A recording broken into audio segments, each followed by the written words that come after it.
अस्सलाम वालेकुम स्टूडेंट्स। आज है फिज़िक्स का रिव्यू लेक्चर के जितने हैं हमारे पास, हमने पीछे लेक्चर्स पढ़ लिए हुए थे। 5 तक तो मैंने आपको रिव्यू दे दिया था। अब जो है नेक्स्ट जितने भी लेक्चर्स हुए हैं उन सब में हमने जितने टॉपिक्स पढ़े हैं मैं आपको जो है एक दफ़ा फिर से एक्सप्लेन कर देती हूँ, लेकिन ये डिटेल्ड नहीं होगा। बस ये है कि अब आपको ओवरव्यू दूँगी कि किस तरह टॉपिक में जो मेन पॉइंट्स है वो आपको बताऊँगी मैं। सबसे पहले साउंड वेव्स। साउंड जो है वो क्यों प्रोड्यूस की जाती है, कैसे प्रोड्यूस हो जाती है। जब भी कोई भी चीज़ हमारे पास वाइब्रेट करती है तो उसमें से क्या है, हमारे पास साउंड जो है वो प्रोड्यूस होती है। उसके बाद नीचे इस वाले टॉपिक में जो था मैंने आपको बताया था कि वाइब्रेटिंग बॉडी जो है इसकी एक्टिविटी थी कि आपने एक ट्यूनिंग फोक लेना था, उसको आपने रबर जो है बैंड से टकराना था, तो उसके बाद वो क्या करना था, वो वाइब्रेट करना शुरू हो जाता है। लेकिन इसकी वाइब्रेशन हम जो है किस तरह से फील करते हैं, इसकी वाइब्रेशन के लिए हम क्या करते हैं, कोई भी हमारे पास जो पेंडुलम तक का बॉब था उसके साथ हम टकरा देते हैं, पानी में डाल देते हैं, तो हमें वाइब्रेशंस जो है वो फील होती हैं, साउंड जो है हमें फील होता है। जब भी कोई भी चीज़ वाइब्रेट करेगी तो साउंड तो प्रोड्यूस होगा ही। अब बात ये है कि इसको गुजरने के लिए, अब जो साउंड वेव्स होती हैं हमारे पास, इनको गुजरने के लिए हमारे पास इसको मीडियम की ज़रूरत पड़ती है। अगर मीडियम नहीं होगा तो साउंड जो है वो नहीं हमें सुनाई देगी। इसकी भी हमने एक एक्टिविटी पढ़ी थी कि आपने क्या किया था, एक बेल लिया था, उसके बाद जो है उसमें से हवा निकाल दी थी, तो बेल वाइब्रेट करती हुई हमें दिखाई दे रही थी लेकिन हमें आवाज़ सुनाई नहीं दे रही थी। और जिस तरह हमने दोबारा इसके अंदर डाला हवा को, तो वो क्या किया, हमें वाइब्रेट करने के साथ उसकी आवाज़ भी सुनाई देना शुरू हो गई थी। इट मीन्स दैट कि उसको जो है साउंड वेव्स को गुजरने के लिए मीडियम की ज़रूरत पड़ती है। और उसके बाद जो साउंड वेव्स की आगे उसने नेचर बताई थी, वो कौन सी वाली नेचर थी उनकी नेचर थी लॉन्गिट्यूडनल वेव्स की। ठीक है, कि ये लॉन्गिट्यूडनल वेव्स पैटर्न देते हैं। उसके बाद जो हमने इसकी कैरेक्टरिस्टिक्स पढ़ी थी कि साउंड की कौन कौन सी कैरेक्टरिस्टिक्स होती हैं। पहली वाली हमने पढ़ी थी लाउडनेस। तो लाउडनेस हमारे पास क्या था कि वो जो है लाउड और फेंट साउंड में हमारे पास हमें फ़र्क बताती थी। लाउडनेस क्या है, कैरेक्टरिस्टिक है साउंड की जो हमें फ़र्क बताती है, किस में, कि लाउड और फेंट साउंड में। उसके बाद हमने पढ़ा था कि ये किन किन चीज़ों पे डिपेंड करती है। ये डिपेंड करती है amplitude of the vibrating body, area of the vibrating body और the distance from the vibrating body. अगर तो उसका एम्पलीट्यूड ज़्यादा हुआ, लाउडनेस ज़्यादा हो गई। अगर जो है उसका एरिया ज़्यादा हुआ तो लाउडनेस ज़्यादा हो गई। ठीक है, अगर जो है उसका अब जो है यहाँ पर है कि वाइब्रेटिंग बॉडी जो है कि अगर उसका डिस्टेंस जो है वो कम हुआ तो क्या होगा कि लाउडनेस ज़्यादा होगी, और अगर डिस्टेंस ज़्यादा हो गया तो लाउडनेस कम होगी। मतलब इनके साथ इसका इन्वर्स रिलेशन हो जाता था। नेक्स्ट हमने जो इसकी पढ़ी थी कैरेक्टरिस्टिक, वो थी इसकी पिच।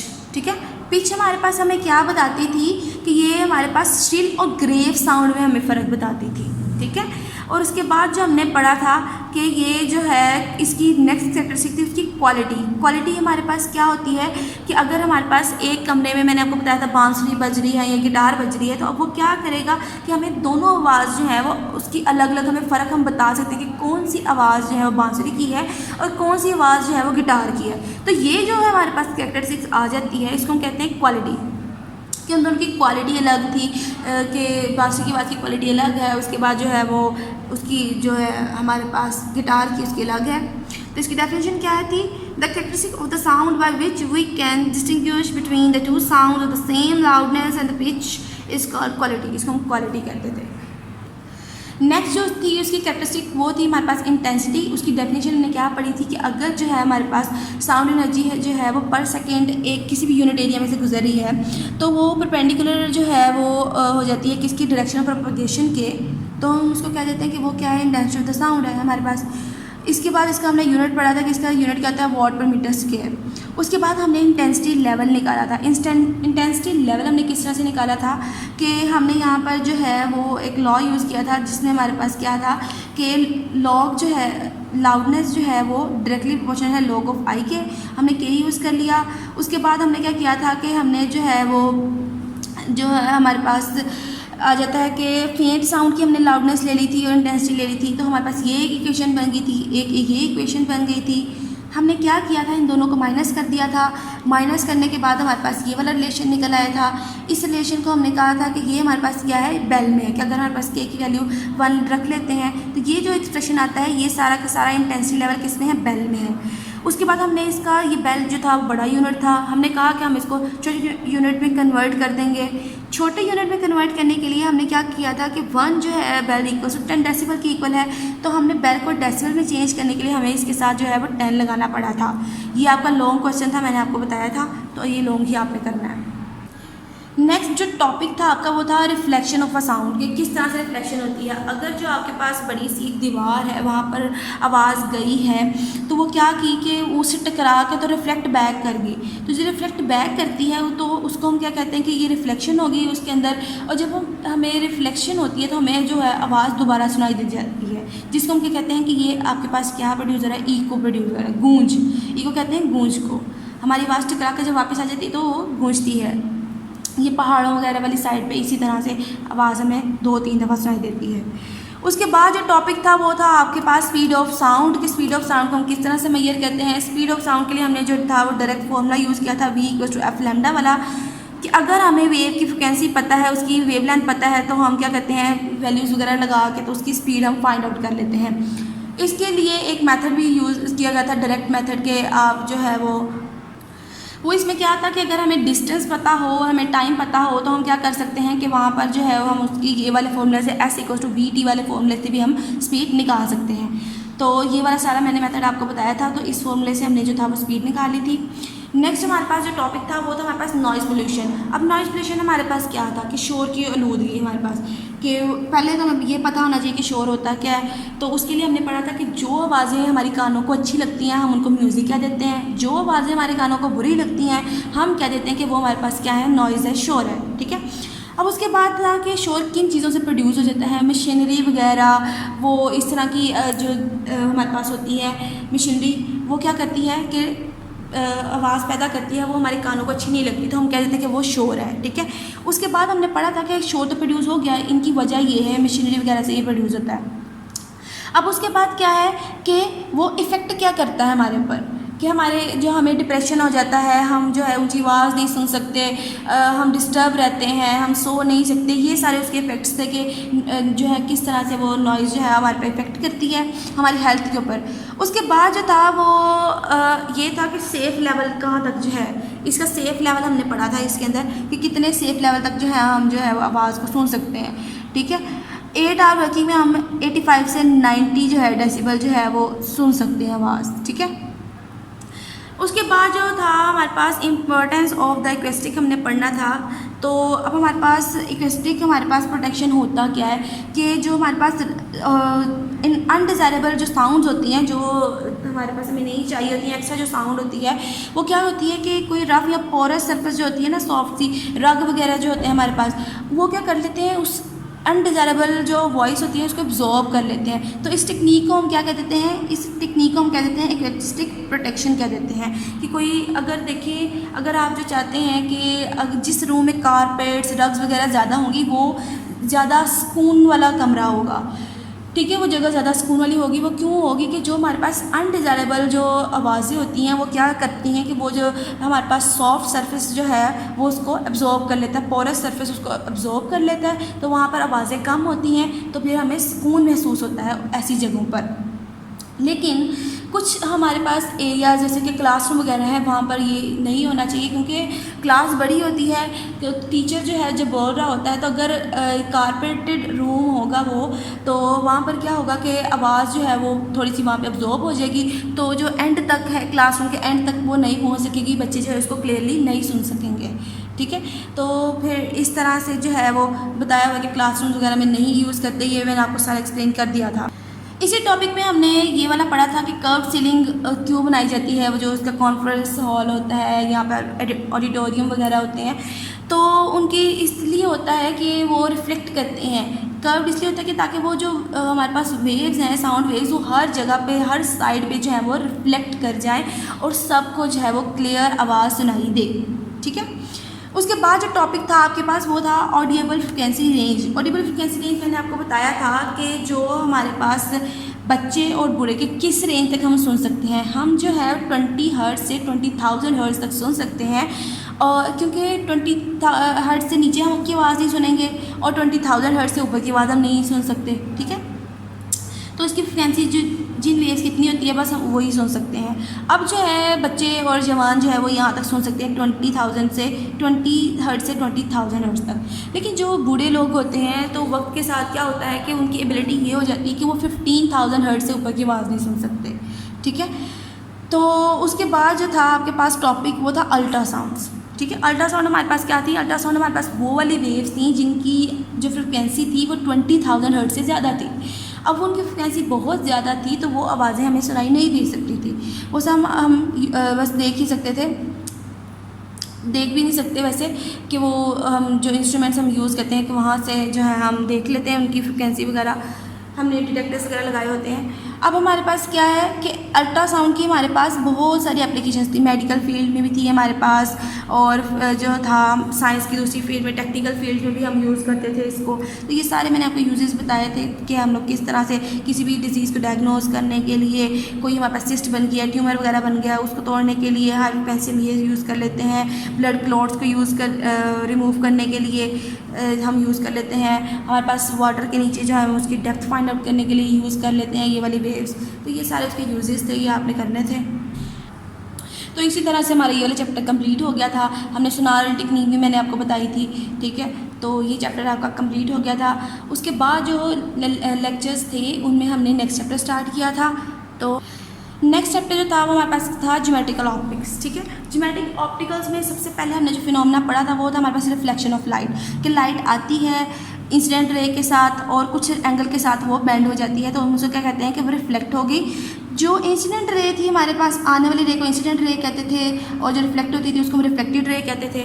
ये जो हमारे पास इंसिडेंट रे आई है ये क्या है, जो एंगल बना रही है नॉर्मल के साथ वो इंसिडेंट एंगल था, एंगल ऑफ इंसिडेंस, और जो रिफ्लेक्टेड रे ने एंगल बनाया नॉर्मल के साथ वो था एंगल ऑफ रिफ्लेक्शन, ठीक है।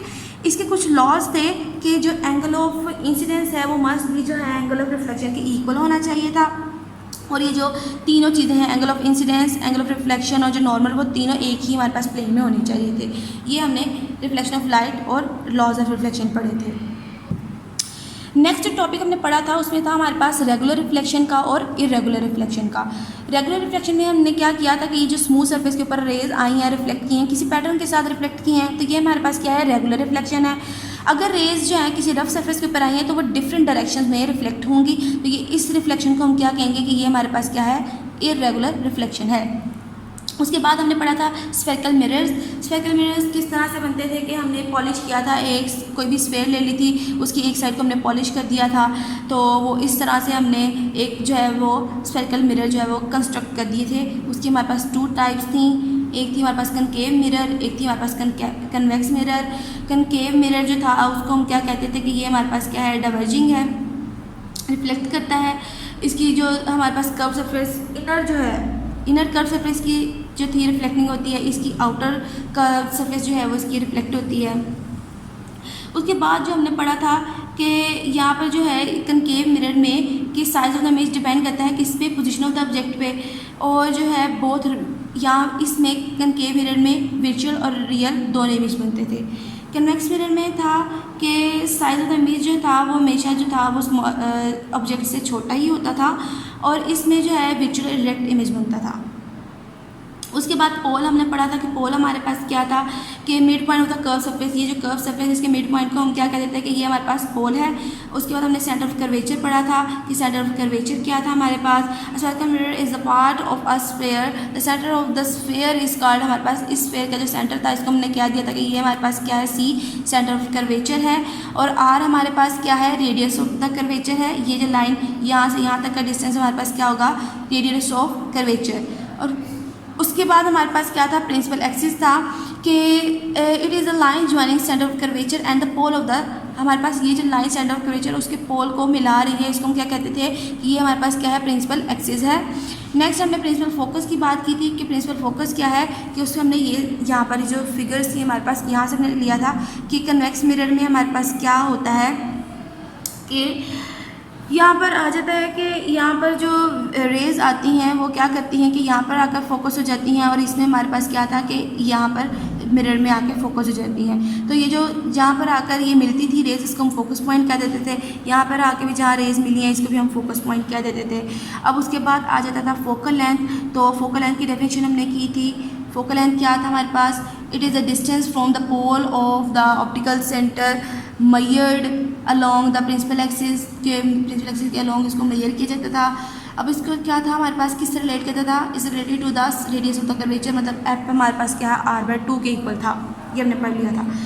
उसके बाद जो बेटा हमारे पास था कैरेक्टरिस्टिक्स हमने पढ़ी थी कि कन्वेक्स मिरर क्या होता है और कनकेव मिरर में किस तरह की खूबियाँ पाई जाती हैं। कन्वेक्स मिरर क्या है हमारे पास, किसका फोकस जो है हमेशा जो मिरर के पीछे होगा। कनकेव मिरर का फोकस जो है मिरर के आगे होगा। ये किस तरह का हमारे पास बनाएगा, वर्चुअल एज अ रेज। हमारे पास इसका जो फोकस है वो वर्चुअल होता है। और यहाँ पर जो रेज ऑफ लाइट हैं after reflecting appear to come from the focus, जो कि हमारे पास रेज ऑफ लाइट अपीयर होती हैं वो फोकस से होकर आती हैं। द फोकस इज़ रियल, इसका जो फोकस है वो रियल है। The rays of light after reflection converge at the focus, और वो कहाँ पे होती हैं कि कन्वर्ज होती हैं फोकस के ऊपर। ठीक है, ये दो थी। उसके बाद reflection of the light by spherical mirror, जिस तरह से हमारे पास दूसरे हम किसी भी सरफेस से रिफ्लेक्शन होती है इस तरह मिरर से भी रिफ्लेक्शन होती है, ये हमने पढ़ा था इसके अंदर। ये था आपके पास टॉपिक की जिस तरह से आती है लाइट और उसके बाद जो है कुछ एंगल पर रिफ्लेक्ट हो जाती है, तो ये हमारे पास रिफ्लेक्शन हमने पढ़ी थी इन मिरर्स के अंदर। नेक्स्ट जो था आपके पास कि आपने जो था वो मिरर फार्मूला हमने पढ़ा था। मिरर फार्मूला हमारे पास क्या था कि हमने रिलेशनशिप दिया था कि जो ऑब्जेक्ट का डिस्टेंस है उसके ऊपर और उसके बाद हमारे पास इमेज का डिस्टेंस और द फोकल लेंथ, इन सबको मिला के हमने एक फार्मूला दिया था कि 1/f = 1/p + 1/q। इससे हम जो था वो फोकल लेंथ भी निकाल सकते थे। इसी फार्मूला का यूज़ करके हम जो ऑब्जेक्ट का डिस्टेंस निकाल सकते हैं। इसी फार्मूले का यूज़ करके हम जो है इमेज का डिस्टेंस निकाल सकते हैं। लेकिन इसमें जो है बात ये है कि कुछ हमें चीज़ों का ध्यान रखना पड़ता था।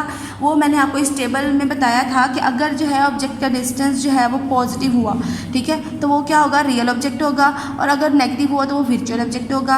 अगर जो पॉजिटिव हुआ इमेज का डिस्टेंस तो वो क्या होगा, रियल इमेज। अगर ऑब्जेक्ट का डिस्टेंस नेगेटिव हुआ तो वर्चुअल इमेज।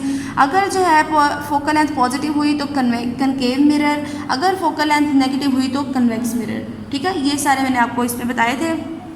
उसके बाद जो टॉपिक है, उसके बाद वाले टॉपिक में ये था बेटा, हमने पहले रिफ्लेक्शन ऑफ लाइट पढ़ा था। अब हमने जो पढ़ना है वो रिफ्रैक्शन ऑफ लाइट है।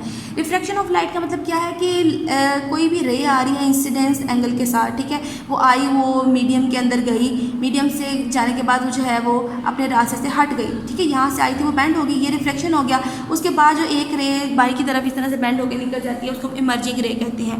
तो इस फिनोमेना को हमने क्या कहा था कि ये हमारे पास रिफ्लेक्शन ऑफ लाइट है। इसमें ग्लास लैब एक्सपेरिमेंट भी पढ़ा था कि एक रे आ रही है वो अपने रास्ते से हट जाती है तो बेंड हो जाती है, तो उसको हम क्या कहते हैं कि यहाँ पे रिफ्लेक्शन हुई है। जिस तरह से हमने पढ़ा था लॉज ऑफ रिफ्लेक्शन, इसी तरह से हमारे पास क्या है, लॉज ऑफ रिफ्रैक्शन भी हमने है कि जो है हमारे पास इंसिडेंस रे जो है वो एंगल ऑफ रिफ्लेक्शन के इक्वल होना चाहिए था।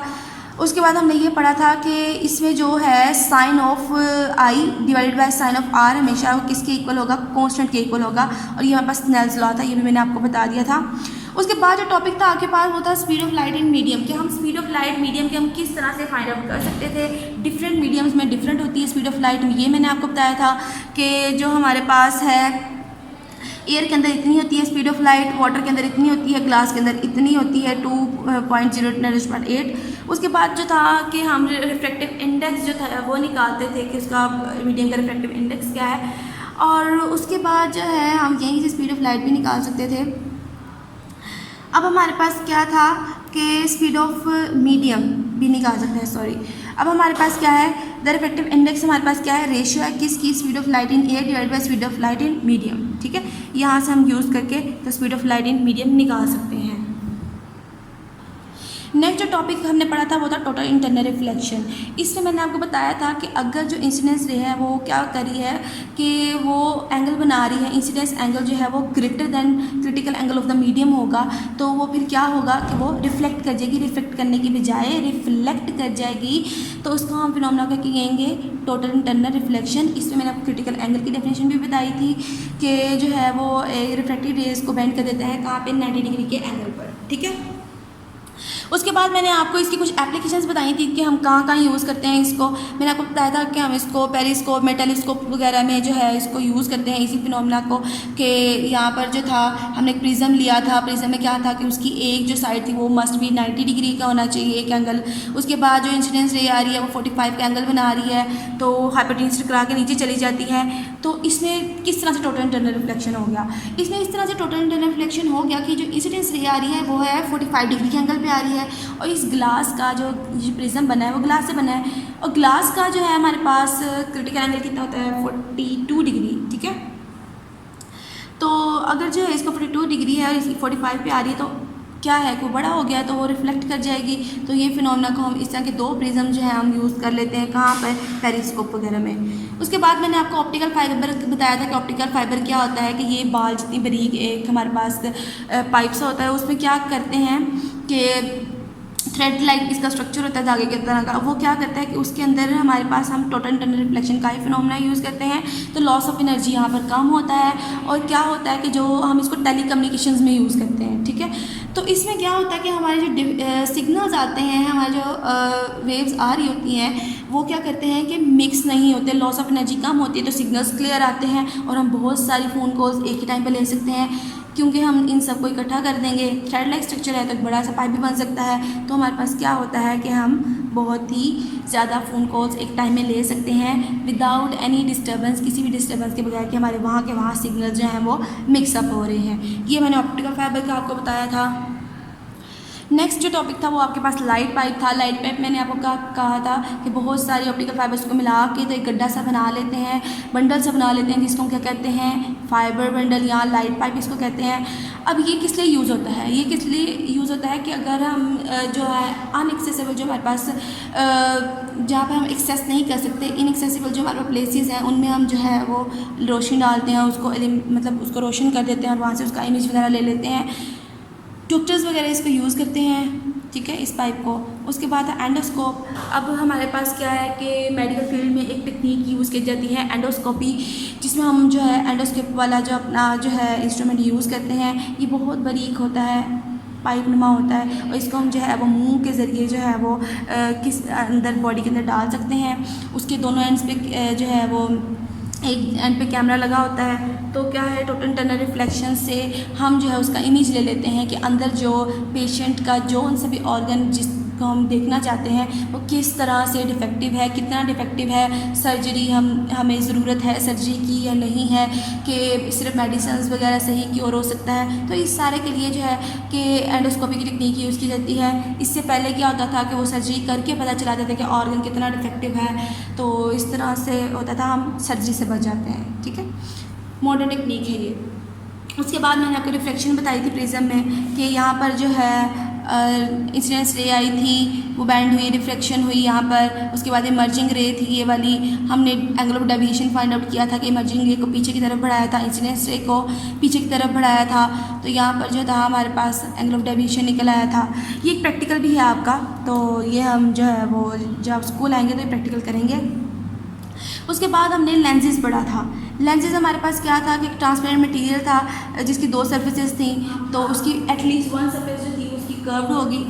इसकी हमने टाइप्स पढ़ी थी, कौन सी वाली, कि कन्वेक्स लेंस और कनकेव लेंस, ठीक है। ये कन्वेक्स लेंस इस तरह की शेप में होता है, कनकेव लेंस हमारे पास इस तरह की शेप में होता है। उसके बाद हमने कुछ टर्म्स पढ़ी थी प्रिंसिपल एक्सिस की, ऑप्टिकल सेंटर वगैरह की। मैंने आपको बताया था कि इसका प्रिंसिपल एक्सिस क्या है, कि वो वाली जो लाइन जो उसकी सेंटर ऑफ कर्वेचर में से गुजर रही है उसको हम क्या कहेंगे, प्रिंसिपल एक्सिस कहेंगे। और ये है हमारे पास कन्वेक्स लेंस का प्रिंसिपल एक्सिस, ये जो सेंटर ऑफ कर्वेचर सी में से लाइन जो गुजर रही है, और ये है कनकेव लेंस का कि ये भी लाइन जो है वो इसके प्रिंसिपल एक्सिस में से गुजर रही है। उसके बाद हमने प्रिंसिपल फोकस का ले लिया था। प्रिंसिपल फोकस क्या था कि यहाँ पर जो रेज़ आ रही हैं वो सारी एक ही पॉइंट पर जमा हो जाती हैं, इस पॉइंट को हम फोकस पॉइंट कहते हैं। ये दरअसल हमारे पास क्या होता है कि concave lens, diverging lens rays वो जो है बिखर जाती हैं, तो हम इसका फोकस जो है वो खुद से ड्रॉ करते हैं, और ये हमारे पास लेंस के पीछे आता है।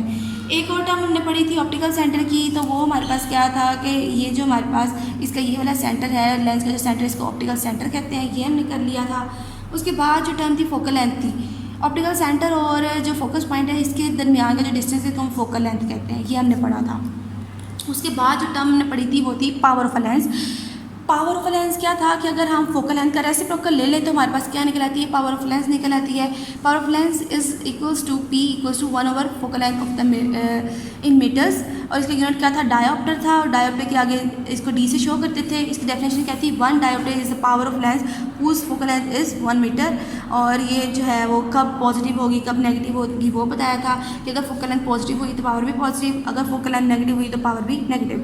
उसके बाद हमने इमेज फॉर्मेशन पढ़ा था कि लेंसेज से किस तरह से इमेज फॉर्मेशन होता है। तो उसमें वो क्या था आपके पास कि अगर जो है ऑब्जेक्ट से एक रे आ रही है वो उसके पैरेलल है किसके, प्रिंसिपल एक्सिस के, तो वो उसके फोकस में से ही गुजरेगी। दूसरा ये मैंने आपको बताया था कि अगर वो जो ऑप्टिकल सेंटर में से गुजरी तो स्ट्रेट गुजर जाएगी, कोई हमारे पास बेंड नहीं होगा। तीसरा मैंने आपको ये बताया था कि अगर जो है वो रे उसके फोकस में से गुजर रही है तो वो मस्ट भी पैरेलल होगी उसके प्रिंसिपल एक्सिस के। ये कन्वेक्स लेंस का था, यही कनकेव लेंस का था। लेकिन जो जिस तरह से हम फोकस निकालते हैं कनकेव लेंस का खुद से, तो वो निकाल के हमने किया था ये सारा। उसके बाद जो है बेटा यहाँ पर हमने इमेज फॉर्मेशन पढ़ा था कि अगर जो है ऑब्जेक्ट 2F पे हुआ तो इमेज बनेगा हमारे पास कि इमेज होगा F और 2F के दरमियान में, और रियल इन्वर्टेड और स्मॉलर होगा। और अगर ऑब्जेक्ट जो होगा 2F पे तो हमारे पास इमेज बनेगा 2F पे और इक्वल टू होगा हमारे पास जितना ऑब्जेक्ट होगा उतना ही इमेज बनेगा, ठीक है, और रियल और इन्वर्टेड होगा। फिर हमने क्या पढ़ा था कि अगर जो ऑब्जेक्ट है वो आपका कहाँ पर हुआ, F और 2F के दरमियान में हुआ, तो जो इमेज है वो बियॉन्ड 2F बनेगा और ये जो है वो बड़ा होगा ऑब्जेक्ट से। तीसरा हमने पढ़ा था कि ऑब्जेक्ट अगर F पे हुआ तो कोई भी इमेज नहीं बनता क्योंकि रेस पैरेलल चलती हैं, कभी नहीं मिलती। अगर फोकस नहीं हो सकती एक पॉइंट पर तो फिर वो इमेज हमें नज़र नहीं आ सकता, इमेज बनेगा ही नहीं। फिर इसके बाद जो है हमारे पास ऑब्जेक्ट बिटवीन लेंस F, अगर वो जो है वो F से आगे आ गया, लेंस और F के दरमियान में है अगर ऑब्जेक्ट, तो हमारे पास जो है वो इमेज जो है वो लेंस से पीछे बनेगा और वो ग्रेटर देन होगा ऑब्जेक्ट के। तो यहाँ तक सारे लेक्चर्स के मैंने आपको टॉपिक जो है फिर से एक्सप्लेन कर दिए। तो आई होप कि आप सब समझ रहे होंगे। अगर कोई भी मुश्किल है तो आप पूछ सकते हैं। अगर आपको कोई चीज़ समझ नहीं आती, अगर आपको लगता है कि मैं थोड़ा सा तेज़ बोल जाती हूँ, तो आप एक काम किया करें कि इसको ना 2-3 दफ़ा जो है लेक्चर को सुन लिया करें। और अगर मैंने एक लेक्चर में 2-3 टॉपिक्स पढ़ा दिए हैं तो आप एक एक टॉपिक करके कर लिया करें, आप अच्छे तरीके से उसको कर लेंगे, बजाय इसके